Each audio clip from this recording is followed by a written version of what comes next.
Mga kaibigan, handa na ba kayong makinig sa isang kwentong magpapakilabot sa inyong mga buto? Sa video na ito, ikukwento ko ang isang laro na nagbukas ng pinto sa mga kakaibang pangyayari na hindi namin inaasahan.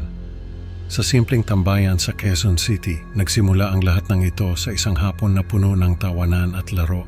Pero sa bawat hakbang ng laro, may mga boses at anino na nagsimulang magpakita at isang kaibigan ang nawala ng walang bakas. Magandang araw po sa inyo mga tagapakinig ng mga kwentong katatakutan. Ako nga pala si Makmak at maraming salamat sa pakikinig sa kwento ko ngayong araw. Dito ako lumaki sa Quezon City sa isang simpleng pamilya. Madalas kaming magtambay ng mga kaibigan ko sa isang lumang bahay dito.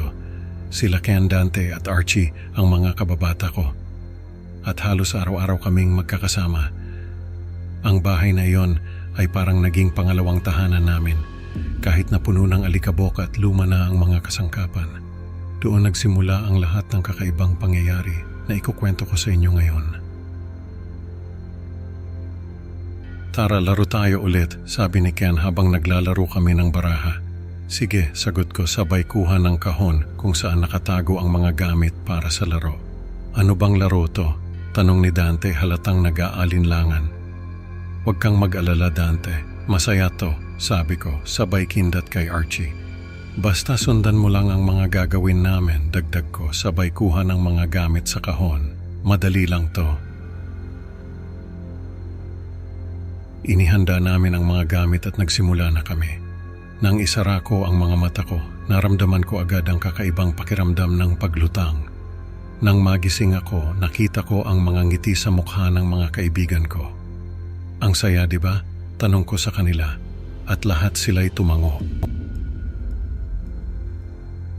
Isang mainit na hapon, nakaupo kami sa tambayan habang nagkukwentuhan tungkol sa mga napanood naming pelikula. Bakit di natin ulitin yung laro? Mungkahi ko. Sigurado ka ba, Makmak? Parang delikado to, sabi ni Dante, halatang nag-aalala. Walang problema, Dante. Ako bahala sa'yo, sagot ko. Tsaka wala namang nangyari nung una, di ba? Dagdag ko pa para masigurado siyang ligtas kami. Tinulungan ko si Dante sa proseso. Pinikit niya ang kanyang mga mata at nagsimula na ang laro. Ilang minuto ang lumipas at bigla siyang nagising na sumisigaw. Anong nangyari, Dante? Tanong ko, ngunit hindi siya makapagsalita sa takot. Nakita ko ang takot sa kanyang mga mata. Hindi ko alam pero parang may nakita akong masama, sabi niya, nanginginig pa rin. Anong nakita mo? Tanong ni Ken, pero umiling lang si Dante, halatang hindi pa handang magkwento.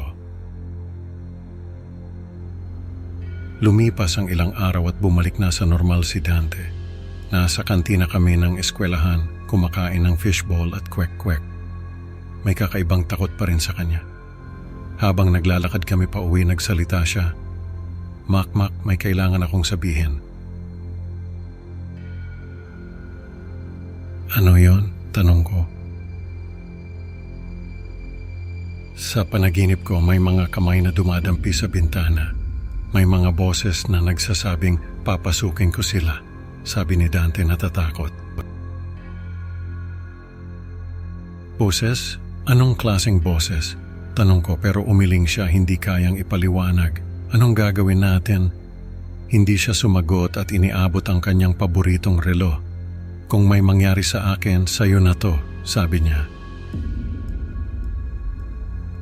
Kinabukasan, nagising ako sa ingay ng mga pulis sa labas ng bahay ni Dante. Anong nangyari? Tanong ko sa kapitbahay. Nawala si Dante kagabi, sagot niya. Walang bakas ng sapilitang pagpasok o anumang senyales ng pag-aaway. Hindi totoo ito, bulong ko sa sarili ko. Pumasok ako sa bahay ni Dante at nakita ang mga gamit na iniwan niya. Bakit nangyari ito? Saan ka na, Dante?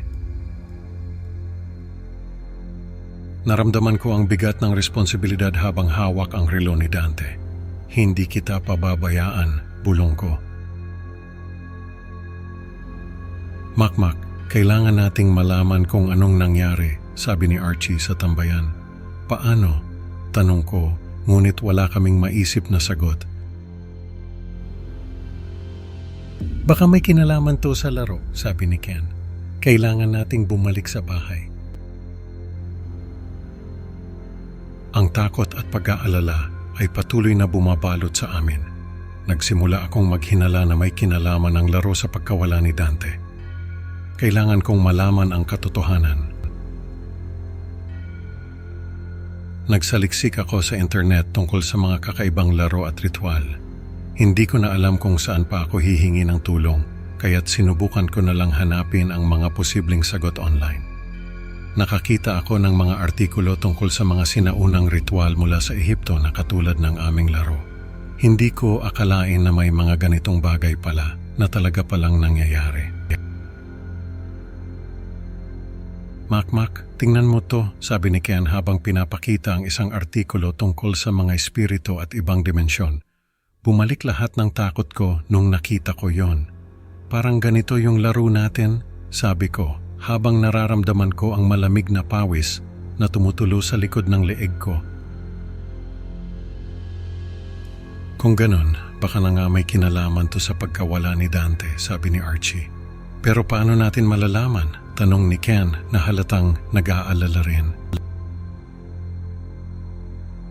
Kailangan nating subukan ulit ang laro, sabi ko, kahit na alam kong delikado. Baka may makita tayo na makakatulong. Alam kong parang tanga ang plano, pero wala na akong ibang maisip na paraan. Bumalik kami sa lumang bahay at inihanda ang mga gamit. Sana tama itong ginagawa natin, sabi ni Ken habang nagsisimula kami. Ramdam ko ang kaba sa bawat hakbang namin papasok sa bahay na iyon. Parang may malamig na hangin na dumadampi sa balat ko. Nang isara ko ang mga mata ko, naramdaman ko ulit ang kakaibang pakiramdam ng paglutang. Nang magising ako, wala akong nakita na kakaiba. Parang normal lang, pero alam kong may mali. Wala pa rin, sabi ko sa kanila habang nararamdaman ko ang bigat sa dibdib ko. Pero hindi tayo susuko.